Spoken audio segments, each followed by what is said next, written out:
It's 8:24. Welcome into First News on 570. Enough is enough. It's been one crisis after another in 2020, and the year is barely half over. First, coronavirus and the message that we're all going to die, lockdowns enforced upon us, the murder of George Floyd, protests against police brutality, racism, riots, looting, toppling of historical statues, calls to defund the police when anarchy is raging in the streets, and the promise of more political upheaval as we head into elections. So what could be next? If you said locust, you would be correct.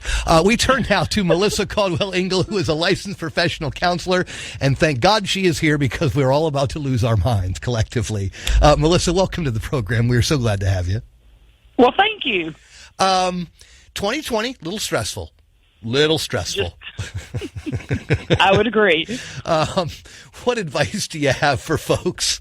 I mean, it's like at this point, I don't even know which direction to turn anymore.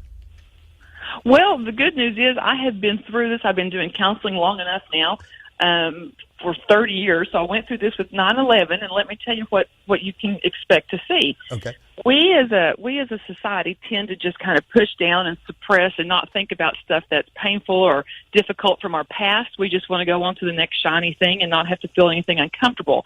So we tend to have a lot of buried and suppressed insecurities and fears from our past.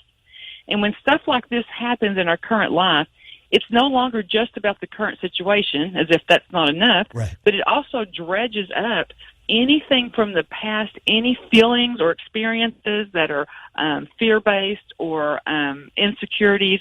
So people are not just dealing with what's going on now, they're dealing with all the stuff in the past that they've not managed or dealt with also. So it's basically... everything's it's like, amplified. Yeah, everything's been compounded, essentially. Yes. And yes. Then, and I think when you add the financial strife in with all of this that so many folks are under right now, it only exacerbates the situation. It is stress.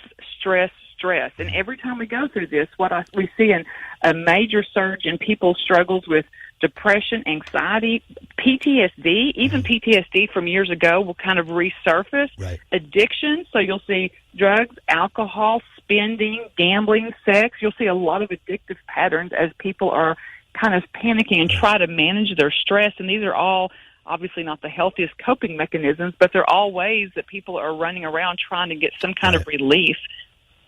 And I think one of the other things that we talked to another mental health expert earlier in the week is the number of cases of PTSD that we are going to see because of this situation in like frontline workers and first responders. I mean, those are, there's obviously going to be a big uptick in those as well. Absolutely. And again, for those folks, if there's any stuff from their past or other, like my husband's a paramedic. Mm-hmm. I'm on the front line treating people that struggle with addictions at Healing Springs Ranch. So there's a lot of stress, and we have to take really good care of ourselves, not just the frontline workers, but everybody's got to be very aware of how they're managing the stress in their bodies. So it's going to require us to kind of close our eyes and be still for a second. Mm-hmm. If our heart rate's going up, if we notice that we're being too reactive, we need to calm ourselves down, because when you trigger your fight or flight response or your stress response, all that adrenaline that goes throughout your body, it tears up our immune system, it tears up our digestive system, we can't think straight. So there is a physiological response to heightened levels, ongoing levels of stress that's not good for us physically, psychologically, spiritually, all of the above. Yeah. My guest this morning, clinical director and co-founder of the Healing Springs Ranch, and she's also a licensed professional counselor, Melissa Caldwell-Engle. Thank you so much for your time this morning. We certainly appreciate it. You're very welcome. Have a great day. Thank you.